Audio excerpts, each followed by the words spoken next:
Hi കൂട്ടുകാരെ, എല്ലാവർക്കും നമസ്കാരം. ഇന്ന് അത്തമാണ്. എല്ലാവരും അത്തപ്പൂക്കളൊക്കെ ഇട്ടോ? എനിക്ക് ഇന്ന് ജോലി ഉണ്ടായിരുന്നു, ജോലിക്ക് പോയിട്ട് വന്നതാണ്. കുറച്ച് മഴയൊക്കെ പെയ്തു. അത് കഴിഞ്ഞ് കുറച്ച് തെളിഞ്ഞ് നിൽക്കുക.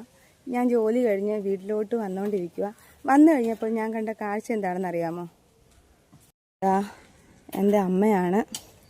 അമ്മ ഓണം വരുത്തുക കേട്ടോ. ഞാൻ ജോലിക്ക് പോകുന്ന കാരണം എനിക്ക് സമയമില്ലെന്ന് പറഞ്ഞ് പാവം പോച്ചയൊക്കെ ചെത്തി വാരിക്കൊണ്ടിരിക്കുക. അമ്മേ അമ്മേ പോച്ച ചെത്തു വന്നു. തൊഴിലുറപ്പുകാരിയാന്നോ അമ്മ? കൊള്ളാം. അമ്മ ഇപ്പോൾ ഇതൊക്കെ എന്തിനാ ചെയ്യുന്നതെന്ന് ചോദിച്ചപ്പോൾ എന്നോട് പറഞ്ഞില്ലെന്നറിയോ? തൊഴിലുറപ്പുകാരിയാന്ന് പറഞ്ഞാൽ മതിയെന്ന്.